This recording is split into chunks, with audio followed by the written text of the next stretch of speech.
Hi, everyone. I'm Pip from Seymour Digital Media. You're listening to Know How Marketing Lab podcast. This podcast brings together different experts in marketing from our Facebook group, Cyberpunk Geeks Marketing Mixer. Each week we get on here and we talk about something search marketing like Google Ads or SEO, social media marketing from Facebook to TikTok, or website marketing. If you're a marketer or aspiring marketer, a business owner or entrepreneur, this podcast is for you. We're going to share the best SEO, search, social, and website strategies. We share tips and hacks, Google Ads strategies, what's going on in the current market. Each week we discuss something exciting and awesome in marketing. How is everyone doing? It is that time of the week again. It is time for Geek Speak. Of course, this one's going to be a bit more casual. This is the end of the year. If you're where we are in the lower mainland Vancouver Island, you're probably snowed in. And yeah, so today, unfortunately, Pip is out with the flu, so you're just stuck with the three of us. And of course, I'm going to introduce myself as my name's Phelan. I work at Seymour Digital Media. We're focused on search engine marketing. And I am Rina from Little Works Indie Media, and we have a little agency over here. And I'm Greg with Original 72 Creative, and we're a full-service website graphic design and digital marketing firm, also in Vancouver. Yeah. So how's everyone enjoying the snow? I don't mind I actually love it. I love it. I think it's, but I mean, I don't have to deal with it. I'm not the one shoveling. So I love it. It's pretty, and I love the sound, the quality of sound that snow makes, especially at night. It's very soothing, and I had forgotten what that sound was like. So, It looks beautiful. I mean, I drove around a little bit yesterday to go do a couple things, and it's like gorgeous out if you like look at the trees and nature and stuff. If you look ahead of you and on the sides of the roads, there's like chaos, but yeah, which I'm going to say, we suggest that you do pay attention forwards. That, I suppose. Yeah. I just have to say it. Legally, we were advising you to look forward. Yeah, it's. Over here, the biggest issue, like, it is beautiful. It looks great. The issue is, of course, drivers here lose their minds as soon as there's white stuff on the ground, and they just. I don't know what it is, but like people are like lemmings. They immediately I need to crash into a tree like right now. I think it's because they feel like they need to make a concerted effort to get to work before they call in and say they can't go. So they go with their all seasons tires and they try and go down that massive hill that's on the way to the freeway, and then the next thing they know, they're boom. Yeah. But yeah, if you make an effort, then you can, stay home. It's like you're sending a picture to your boss, like, hey boss, I tried, I crashed the truck real good. I know. I can't believe that it's not okay to just say, hey, I've only got all season tires. Oops. I don't think it's good for me to attempt to come in. Or, get out there and get on the bus, even though the buses were having problems too. It just makes sense to phone in and not go if you can. But there are lots of people that actually have to be at work. I was listening to some people that are doing home care and things like that. We need to get those people to work for sure. Oh, yeah. No, I'm very much in the, there's a certain segment of people, as we've learned with everything that's happened in the last couple of years, that there's a certain segment of people that just need to physically be at their job. And, I want them to be safe and healthy. And I would also prefer that the city actually plows the roads, that would also be beneficial. We could use a little bit more budget in that department for sure. Yeah, exactly. I mean, my folks are saying that most of Victoria still hasn't been plowed. And I'm not talking major streets, main roads there. Yeah, they're complaining about that around here too. So how can you tell a Canadian from an American? Canadians are always talking about the weather. Yeah, pretty much. Do Americans not talk about the weather? Not as much. They just most of the.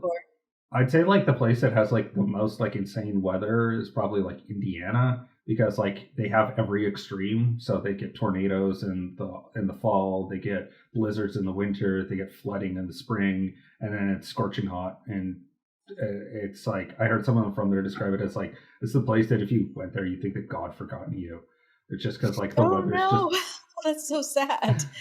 well, it's just like it's just hell for weather. Like every extreme you're getting there, and they just solemnly like just take it and just so yeah. Wow. Well, let's see if we can segue this back into our topic. How's that? Yeah. We're not just So talking we're about here to nothing talk. today. Yeah. Pardon? We're not just talking about nothing today. No, because that would be boring to watch. Okay, so I think that what we wanted to do is kind of talk about the things that stood out for us in 2022 and perhaps make some guesses as to what might be happening in 2023.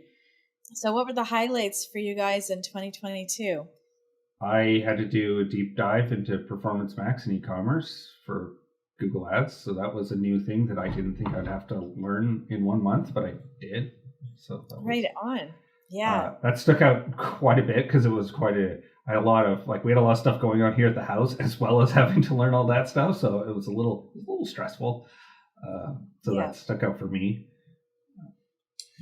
For me on the website, I think like looking back, because over the course of the year, maybe year and a half now, it seems like it's been quite gradual, but when you look back, the advancement in being able to edit your site with the Gutenberg and block builders, there's been actually a ton of advancements in how flexible it is to compete with the page builders like Divi Builder, Elementor, Beaver Builder, stuff like that.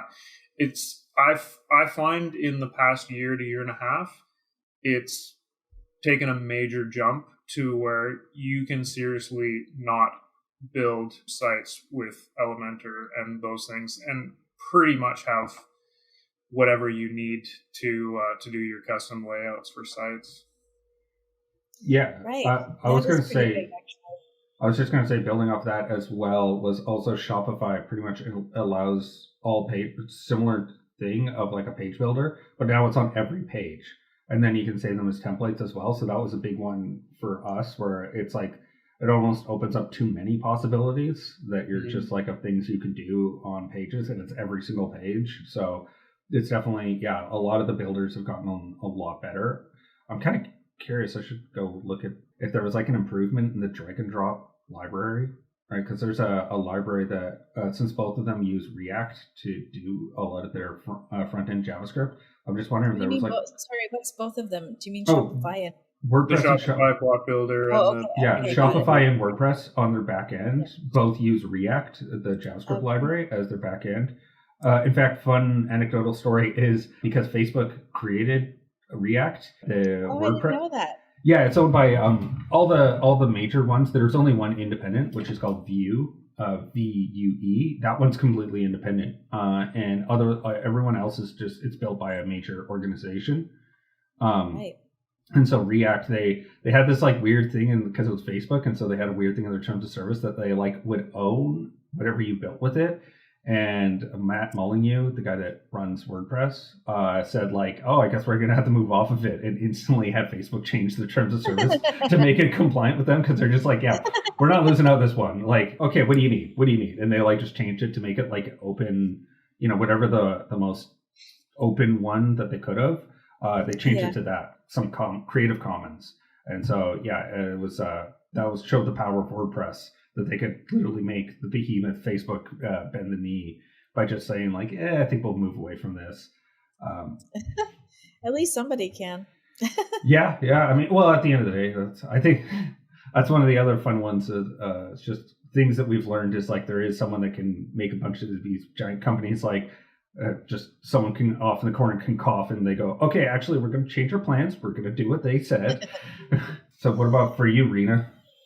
Yeah, well, there haven't been like that many big changes, but I think the thing that I'm taking on my complete and utter fascination is the whole the shifts in Twitter. So they had tried to launch a bunch of new features, and those features didn't really gain any traction. And then when Elon took over, like, it's just been absolutely miss, and more miss. And now so many of the great people that I was on there to follow have moved off of Twitter or have had their accounts closed.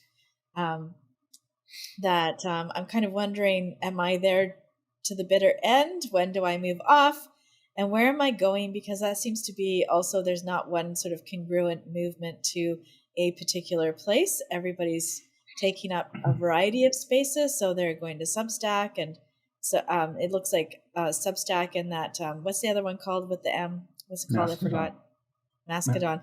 And then the other one, a lot of people are going back to Tumblr for some reason.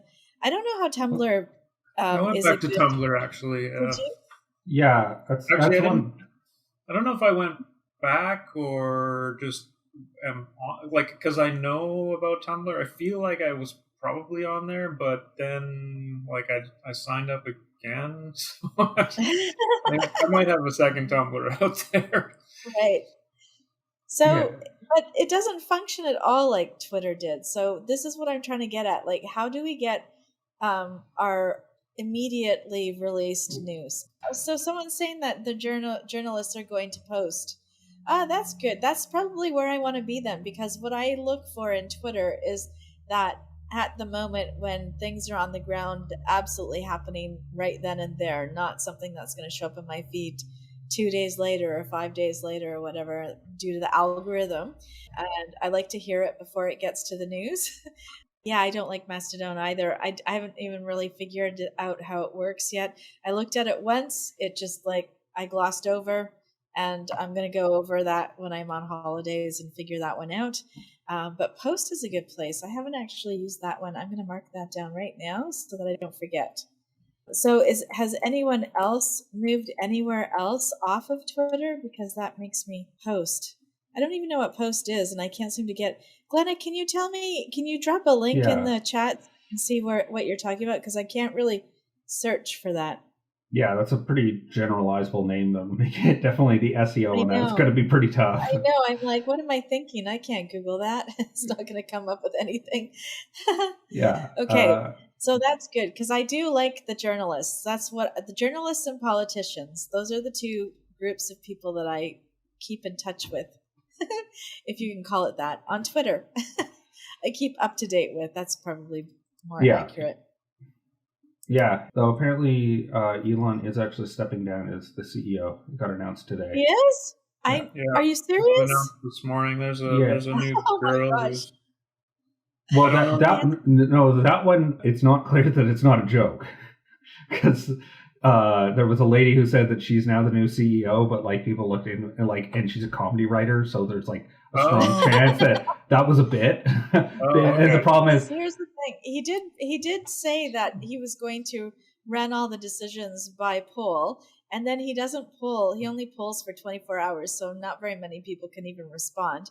And then the last poll that he did was whether or not he should step down, and that was a resounding 54% or something like that. It was 60. It was well over a majority. Was it? Yeah, okay, I thought it was that's good. Firmly in the camp. So I find that so strange, because all of the people that were doing the polls previously to reinstate people's accounts when they were banned for doing things against terms of services, they were all allowed back. So the same people that voted to get those people back were voting for him to step down. That doesn't make any sense. I can't quite follow the politics in that. It's hard to say exactly. People could also just be, there's a certain amount of I think that he just kind of was too erratic, because even people that were supporting him were still in their own YouTube channels and stuff. They were not supporting him because he's being too inconclusive, and also that he went on banning all those journalists, and a bunch of people didn't like that were supporting him, because they actually were free speech absolutists. So have they rolled back that decision to not allow promotion on other social platforms? No, that has not been. I don't think that's been rolled back. Well, it was specifically Mastodon. If you posted anything from Mastodon, you would get banned. Yeah, it was because that's where the journalists went over and were kept posting about what was going on, and then they would link to their account, and so Elon banned the official Mastodon account, and then banned anyone who would post a link for Mastodon. So, yeah. Okay, because that's not in the terms of service. That was all of them. The interesting thing is here, 57.5% people voted for him to step down. Mhm. And it was 17.5 million votes, which I think is pretty interesting. But then I love how he actually claims that the bot traffic is there. Do you know what I'm saying? So when they vote against him, it's bot traffic. And when it's about reinstating people's accounts, it's like genuine user response. Of course, yeah. Well, yeah, you make it whatever you need to at the time, and I then know. yeah, it's one of those like, well, it was very good that this all happened for me, and isn't that wonderful? And no, I wasn't owned, but when that happened the last time. So, well, the interesting part, again, going back to our earlier point of like, there probably was a gentleman in the corner that gave him all the money that was like coughed softly and said, I think you're going to be stepping down now, because Really? well, yeah, I mean, So the board still runs the. it's not. I don't even say the board. I would say the people that loaned him the money. Like Right. Saudi Arabia, who definitely has never had someone disassembled in their embassy. I'm sure they're not. But I'm looking at the stock prices, and it looks like it's going up. For 17 which hours one? ago Tesla. for Twitter. Oh, Tesla's Twitter. the one that matters because like that's entirely his wealth is dependent on Yeah, that. right. Of So course. the Tesla stock, because it was like an overinflated, it made it the most valuable Yes. car company of all time that like recalls vast quantities of its cars. So it was probably not like destined for greatness. It But seems yeah, to be on a little slow upswing here too. Maybe yeah, that's since. Let's take a look to see when that happened compared to when he said he was stepping down.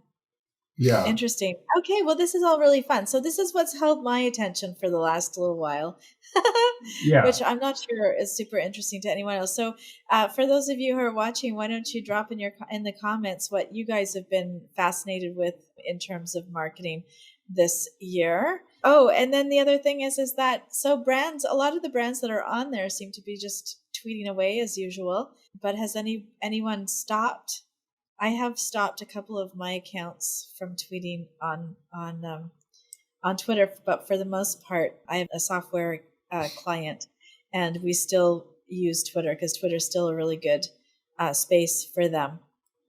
I could see it. I mean, none of our clients are, but they're not really. We're just so Google focused, and just and then we're also ours is just integrating, doing like YouTube Shorts and like TikToks and like any of the 60-second videos, and then posting the full length video on YouTube. Like that's kind of been what we've been focusing on, because all the other ones are so fickle that. As like a social media platform, that you're just not something where we're putting our efforts. Yeah, so I mean, for my account, I've mostly used in the last while, though not just this year, but over the last few years, I've mostly used If This Then That and sent all of my Instagram tweets to Twitter. Yeah, it's it definitely. I think the other one that's I'm very interested to see how it's going to shake out is because this is the first year since 2008 that they've raised interest rates, and no one knows, because I think a lot of us kind of forget that like Facebook was born out of 2008. They were all the social media platforms were all born out of like a zero interest rate world, and because they could borrow infinitely to pay any debts when they don't make their money. So it'll be interesting to see which social media platforms actually can keep their value, able to grow in this time where things are getting more hard. It's hard to say, right? The only company that's like a platform that I think is going to be fine is like Amazon. That's because Amazon doesn't make money on Amazon. Amazon makes all of its money from AWS. And that's I don't think that's going to stop anytime soon. So it'll be interesting to see how the whole social media ecosystem is going to shift and change, because it was built on people buying, big companies buying huge ad spaces on all their platforms. But if they're they're too erratic, it's going to cost too much, they're borrowing too much. Like, I think that's all going to make things interesting. Totally. Sorry, Totally, that is true. I didn't mean to get all like meta narrative. It's just been something I've been learning a lot about. No, recently. That's absolutely true. I mean, I actually find it quite funny that when people go on about how the interest rates are so high, and I don't know, I remember in the 80s, I mean, I had my first bank account in the 80s. That's a little different. Where they were, that was a very different time. No, I understand, but it doesn't mean that it's going to go. It doesn't mean that it's going to go away, right? So we have to figure out what does that look like in life now, and what are the changes in consumer and investor behaviors that are going to come about. Because you're right, people have been borrowing like crazy, and it's been a whole thing to borrow and invest that money and to leverage your home to the maximum to maintain a particular lifestyle. So it's really going to shift. Yeah, well, and also businesses as well, right? Like a lot of the major businesses are kind of kept afloat by the fact that they take in just enough money to service debt so that they can borrow more money to service that. That's right. And then it's just kind of like, if there's a slight tweak in that system, then who knows how it's all going to shake out. And I just don't think that. I think it's very interesting, but I don't have like an answer like, oh, obviously it's going to be this. I'm not an economist either. It's just going to be, I think everybody is being a little bit more cautious at the moment, I think. Well, I think even any economist who's also very full of themselves, it's like they're lying to you. It's no one knows, like those, because those guys also, most of the economists are kind of like, well, obviously we're going to raise interest rates and that'll crash the economy so that we can deal with inflation. And inflation went down and the economy is doing better than it's ever done, like on pure numbers. Like the U.S. economy grew 2.5% in the last quarter when it was predicted to go minus. So like anyone who says that they know what's going on is lying to you because we are in wacky cuckoo times. And it's different times. Want to know more about SEO? We've got a class for that. Our mission is to educate students about the right tools, techniques, and strategies to grow their businesses using the most up-to-date search engine marketing optimization techniques and tools. Find out more at knowhowmarketinglab.com. We're quickly running up on our half hour. Are we going longer, or should we talk about the year upcoming at all? Yeah, actually, I do have something I wanted to mention for the year upcoming that wasn't just like weird meta-narrative stuff, which is the continuation of the GPT systems and the AI content creation. It's definitely one. I think it'll be interesting to see how the race between Google and the Chat GPT. Have you guys played with it yet? Mm-hmm. No. It's fun to try and word the prompts in a specific way, like to try and get a result. Like I had it rewrite the story of Gilgamesh and put it in like modern times, and it rewrote the story so it was about a CEO taking over a business. And then so there's like just trying to get it to do weird things has been kind of fun. A lot of copy is pretty easy for it to get you started. Yeah. It seems it doesn't do random things. Like you can't just ask it to pick one or another. Like it won't pick. It doesn't randomly generate numbers. And I could see why, because like people might start using it to like for sports betting, like, or for like picking stock possibly, or things like that. It's not going to make decisions for you, basically, but you can ask it to do things for you, like write you things like you were talking about, or stuff like that. So, and I don't know how far it's going to go. I know that I've heard things like 3.5 is really good. That's what we're at. But the next version is going to be like, far superior in its capabilities to what it has now. So it'll be interesting to see where it goes. Yeah, I think that I don't think it's going to like fully replace things. I think it's just going to be, you have a blank page and you need something on there to get you started. I think that's always going to be where it's going to stay, because funny story about the ChatGPT 3 is, or the ChatGPT, is that it is you were banned from using it on Stack Overflow.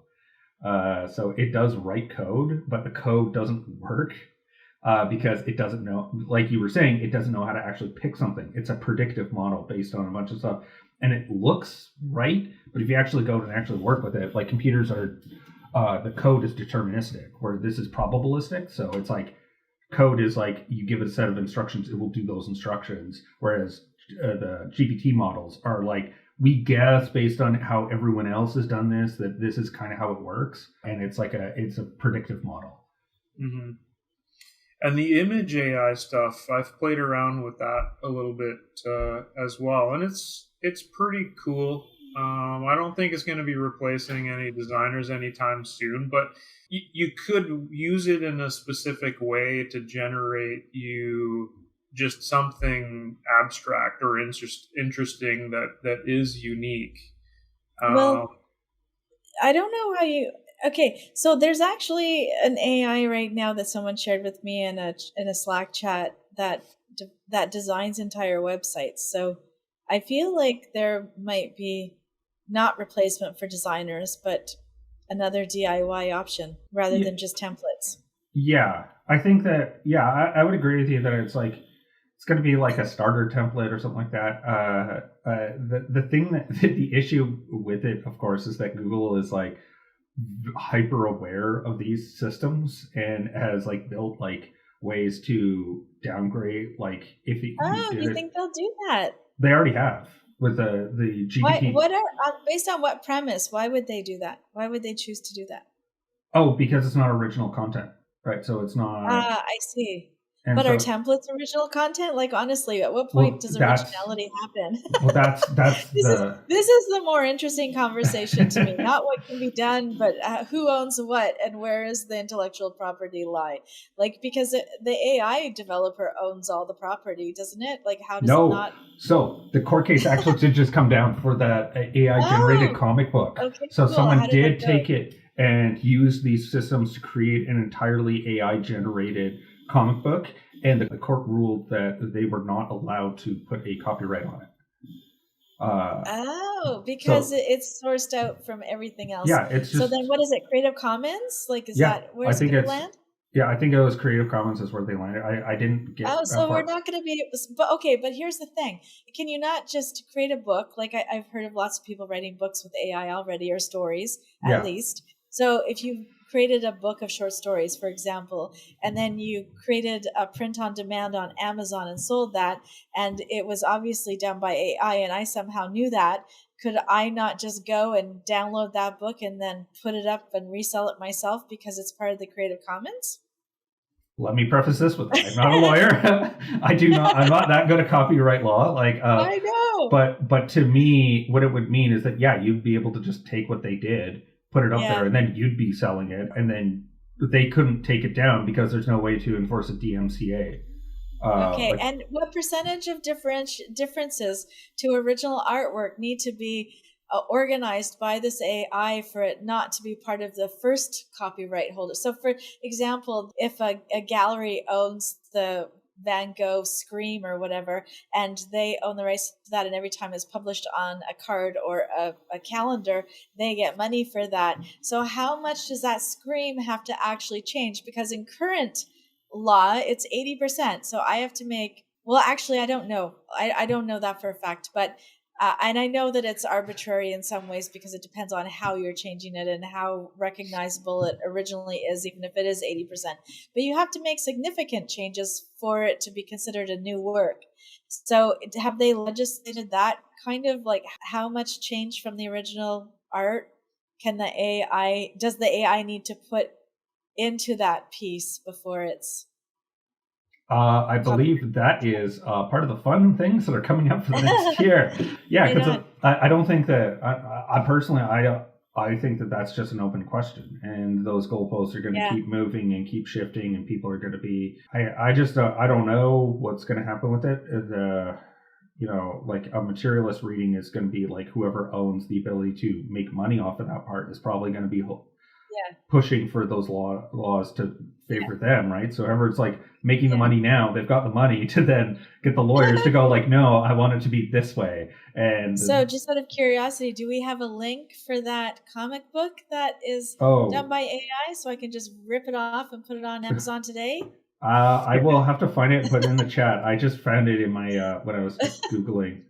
My question about this would be, like, if you use AI to generate some copy or a story for you, or images as well, and you put it out there, if you didn't tell anybody it was created by AI, would anybody know, or how would anybody come after you? Google has an algorithm that they've created because there was like a big thing that people had created full affiliate marketing websites, and they just ran it as an experiment. Could I make an affiliate marketing website strictly with AI? And what would happen to Google? And in one of their last updates, they had released an algorithm that detects, basically it reverse engineers how a GPT algorithm works. So it undoes a predictive model. And it can detect, and apparently like it was very good because like sites are just, that are like showing their Google Analytics, and it was like traffic just like craters in this update. So apparently there's a way to do it. I find it interesting. I think that definitely software could probably do that, no problem. And if you say that it exists, then that's great. But there was one guy on TikTok, I think, that I was watching, and he was discussing it as if, as a professor, he would know if his students had used AI to write a paper because he's already identified plagiarism in the past. And it's different than plagiarism. I think the guy's misunderstanding what AI does, because it's not plagiarism. It's not the same. No. Right. And so, and I just thought, oh, that's an interesting take, to think that you're actually going to be able to identify the AI written stuff. Like, I don't think it's going to be that easy, Mr. Professor. Do you know? I think that it's more going to be like, there's like a certain uncanny valley feel to a couple of things when it does write, that it's just like, there's like, it gets 90% of it there, but that last 10% just is like, wait, it doesn't make sense to put that word there. Like, I see how it works better. You can kind of look at images that are AI, and you can see that there's qualities about those images that is different, right? Yeah, and there's some places where they fail even a little bit. Like, I've heard hands are hard for all sorts of new artists too, quite frankly.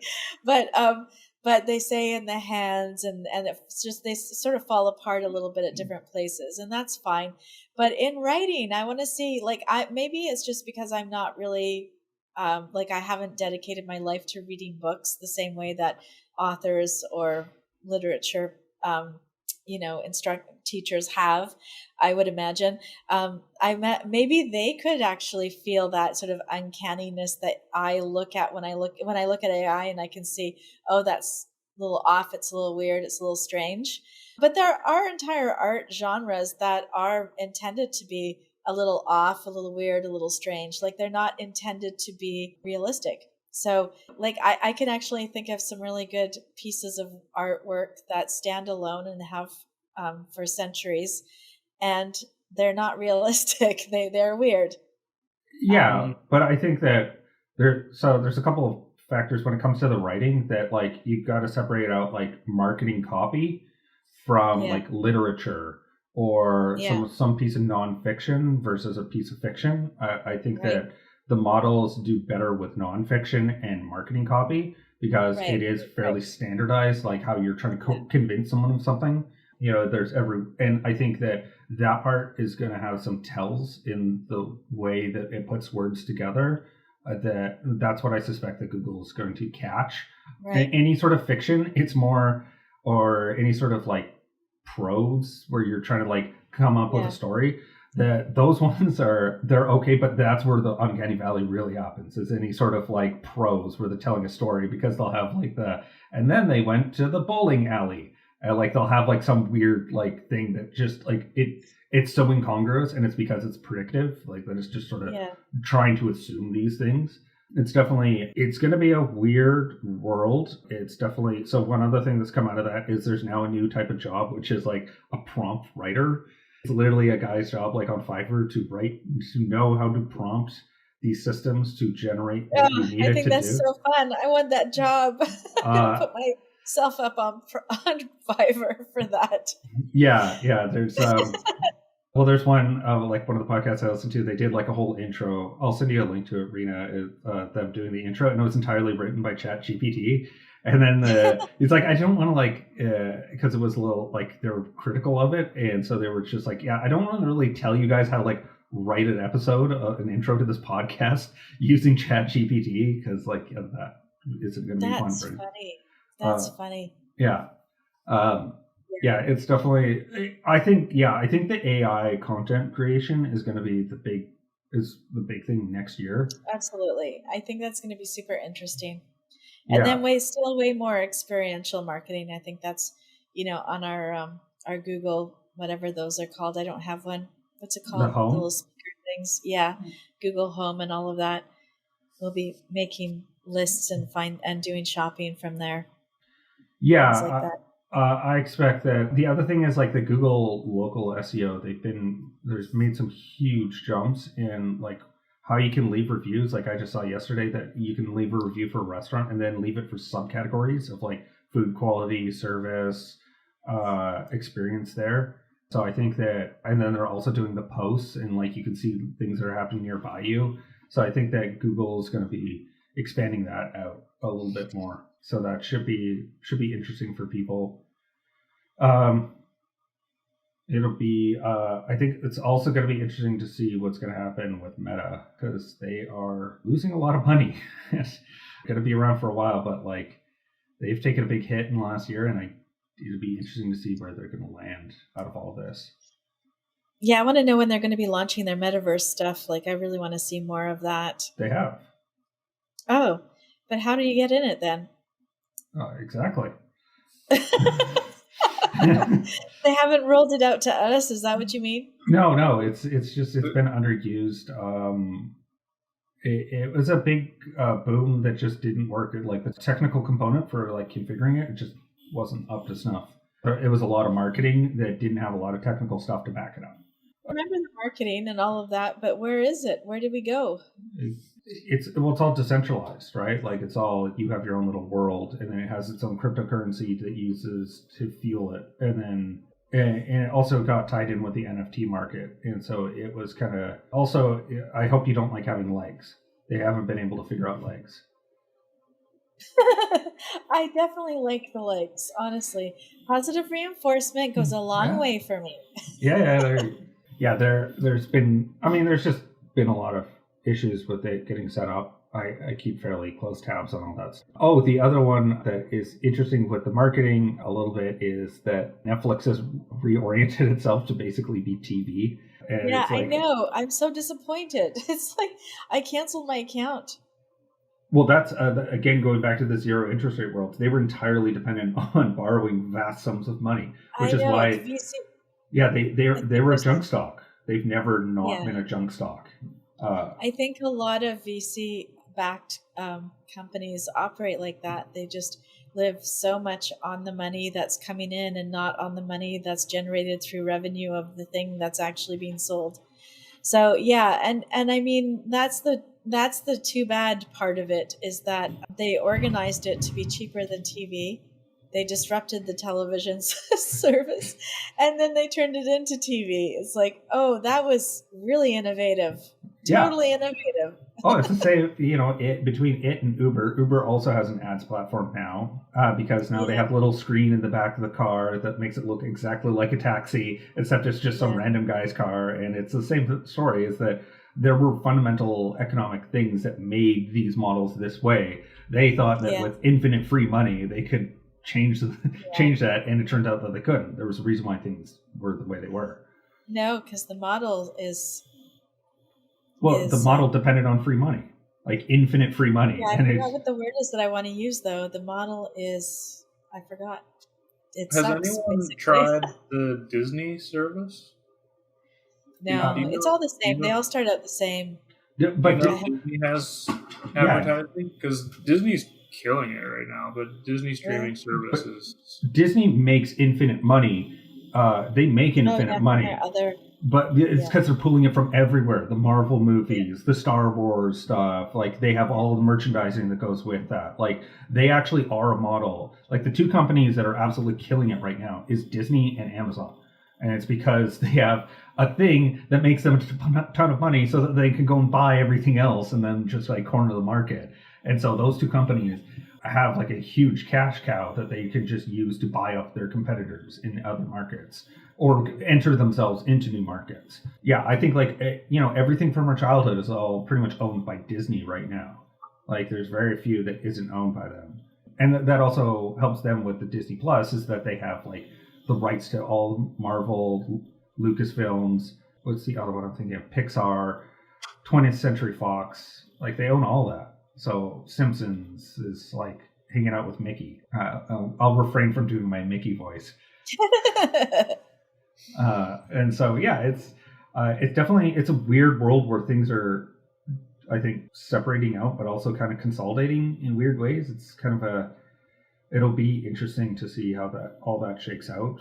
I think that it's definitely a time of change. It's definitely feels like there's big changes going on. Oh, I had a question for you guys since I have. Do you guys get the YouTube ads for about the Bill C-11? Okay, yeah, because I had to look it up because like YouTube was like, yeah, you should really not want to have this bill passed, and I'm instantly like, okay, why are you spending ad revenue to like telling me that I should be opposing this? So it's interesting. It's a CRTC law of like Canadian content that the YouTube algorithm has to display a certain amount of it, and so obviously Google doesn't like that because they want to show you what they want to show you. But it's interesting that this is coming out as well. That, like, I think that's also going to be a big one, is seeing how governments are interacting, because like we've seen is like the California and the EU like enact certain privacy laws that they've had to make certain like all these new systems in place, and so it's been interesting to see how that gets implemented as well. All right. Well, I actually have to go. Yeah. I wasn't thinking we were going to be going quite this long today, but at the same time, it's kind of nice. Yeah, it was fun. It was freewheeling. I hope I didn't distract everyone with like weird meta narratives about stuff, but and we missed Pip on the live.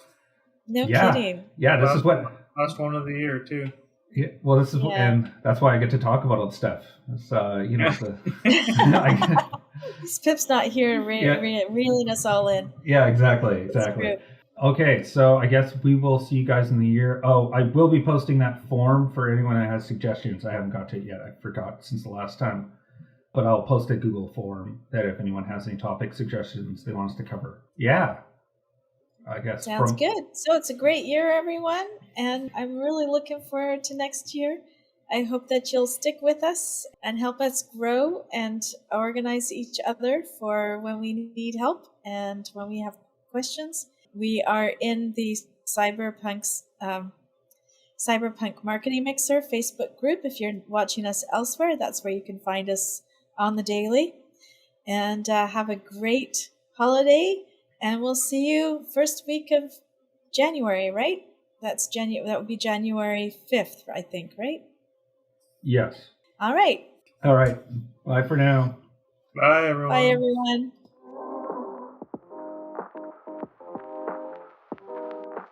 The conversation never stops in our Facebook group, Cyberpunk Geeks.